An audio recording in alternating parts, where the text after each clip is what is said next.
Okay, so what is happening with the cryptocurrency market? What is the Celcius saga? What does it all mean for you? Why does it matter? And with that, of course, I'm the most open-minded investor / NFT artist It's on YouTube with a diverse appetite for risky asset classes ranging between shopping centers and shitcoins, but not government bonds, creating contact-led, family-friendly, cookie-accepting, cat-free, technical and specialized tutorials and guidelines to harness the generational wealth transfer found in crypto trends. And as a believer of Jesus Christ and a fan of Gary, and an extremely well-educated and multilingual Korean opera with hair naturally curly than the average Asian male and highly coveted by many mums with daughters, also known as Humble Kim. Oh my goodness. What is happening to this world right now? Okay, so the headline is this, okay? Celcius tanks 70% in 1 hour after company pauses withdrawals to stabilize liquidity. Okay, another one of these high reward situations. And, you know, we will expect this to happen with cryptocurrencies. It's just how life is in the world of crypto. And that's part of the reason why we can enjoy great returns for a while and things happen and, you know, things don't actually work out the way we want it to, right? It's really funny because Celcius was like, hey, we're pausing all the withdrawals. And then someone responds saying, yep, access your cryptos, coins, whenever and keep them safe forever, which is really interesting. Now, for the longest time, Celcius used to offer quite a high savings return, if you like, on the cryptocurrency that was deposited in there. Now, let's have a look. Individuals earn, here we go. So if you go earn, you could make 18.63% APY yearly, which was pretty good. And if you look at international rates, we would have, you know, TUSD, which are, these are all stable coins up to 9%, which was pretty good. And then we could also look at other cryptocurrencies, synthetics, coming up to 18.63%, DOT at 11%, which were kind of great. In the bull market, a lot of people did bank in a lot of their cryptocurrencies in here. It did offset their losses a little bit, but I think they were trying to do it for the purpose of a long term, although you ideally don't want to stake when, you know, in a bull market, because how much more room is there to go unless you were doing it out of FOMO. So the thing about Celcius is that we're just one of those platforms where you could just make all these earnings, and you know what happens to cryptocurrencies that promises those kind of returns without any particular backing, right? So, you know, if in the regular banking world that we live in, you know, we get a loan from the bank and it's used to buy properties or run businesses, which is backed by the growth of the property or the growth of the business that itself. Then if you cannot service the loans that you're making, then it becomes unsustainable and you basically foreclose. So that's kind of what's happening here. Everyone's just sort of printing money. The more money comes in, the more money goes out.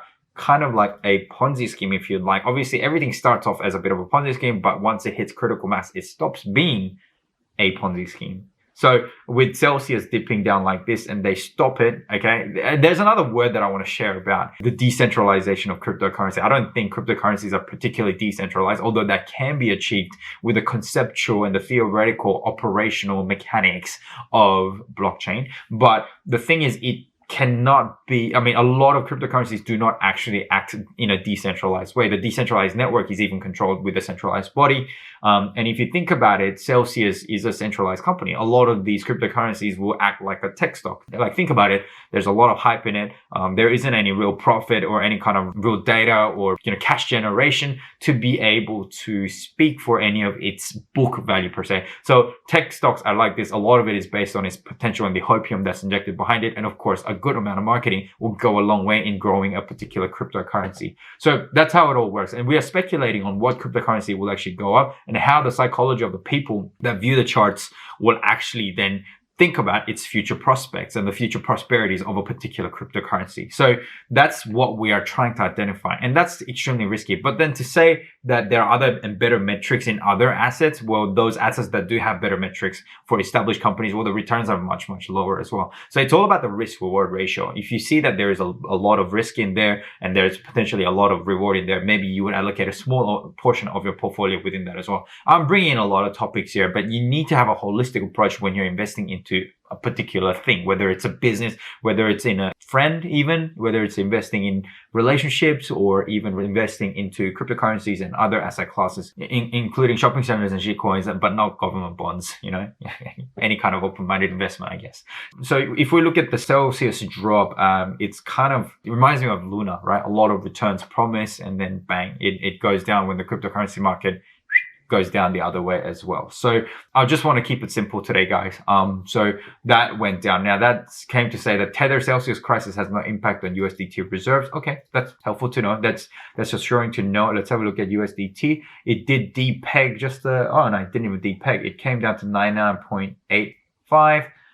It did have a pretty big dip just within the day, but that is okay because we're sitting very well close to $1. Now, USDT is another can of worms that nobody really likes to open.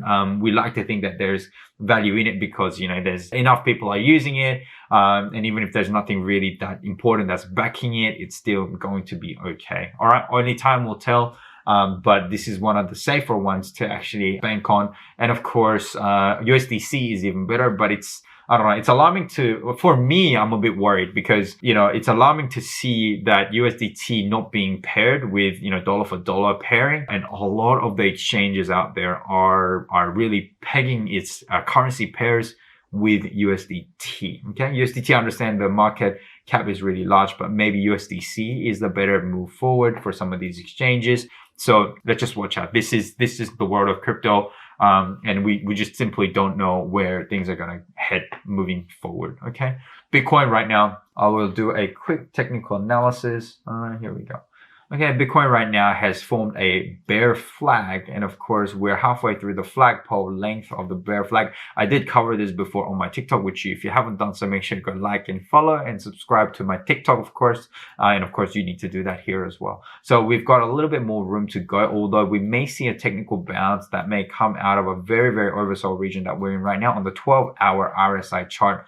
Right now, of course, when there is a very, very strong and a sharp movement downwards, the validity of an RSI signal isn't as valid. That's why we need to zoom out on the charts. I said 12 hours, but yeah, this is a 12-hour chart and we are seeing a very, very huge dip in the 12-hour chart. And this is as deep as the dip that was made back in May, where we had that massive dip in Bitcoin as well. So that is where we're heading with Bitcoin. So over the long term, we have been seeing Bitcoin actually have, sort of dabble. If we look over the long term, we have seen Bitcoin actually make some huge corrections from its all-time high. So from the all-time high to the next low, we've made a 94% correction. From here to the next low, we made an 86% correction. And that's back in 2015, 11, 15 bull cycles. We have seen those lows form. And then in the 2017 bull cycle, we've seen 82% corrections there. And of course, with the 2021 bull cycle that we've been seeing, we're actually sitting at 69%. May we go to 70%? I've been telling you to dollar cost averaging since about 60% or lower for those of you who are feeling extra risky. And of course, here right now, we're actually in the region between the 1400 and the 1000 days SMA. And those are really, really interesting zones because every time Bitcoin has visited those times have been very, very good opportunities for you to buy, making those hella gains. If you look at just the times when we did actually get into those regions, and we did crack below the red line here as well. But we're actually well and truly within that region right now, which is actually quite an exciting time as well. Although if we were to see that 80% correction from the top that we had, last November, 80% correction from there will be about $12,000 Bitcoin. We may get to those zones as well. Who knows? But anywhere within that red zone has been very, very helpful. And anytime the red and green zone, has been really, really positive for the future gains. And of course, every time it does go below that red line, which is the 1400 SMA, we were able to see that it bounced from those price actions quite quickly too. So if we go from the very low to the bull markets, we're making 10,000% just on Bitcoin, which is huge, guys. All right. We're looking at the bull cycle as well on this one. That's 18,000%. So obviously that's 1,800%. And of course, these gains aren't as much, but every time Bitcoin corrects this much, I think I would be paying attention to some of the very healthy and strong altcoins. I'll stick to the slightly higher market cap ones as well. We're hopefully waiting for its next moon cycle. So guys, there is blood on the street, but that means opportunity. I'm less worried that you guys are here now than, for example, those of you who were here and everyone was super excited and partying back in 2021 January. If you haven't done so, make sure you go check out the link in the description below so that you can sign up to all the right exchanges to actually get into the market in a what I think is a safer time than we were before, I guess, because we hate seeing the reds, right? We want to see the greens. And of course, make sure you like, share, subscribe, follow all my social pipes if you haven't done so. Thank you so much for tuning in. Stay strong, guys. Much love to you all, and I'll see you in the next video. Peace. Bye.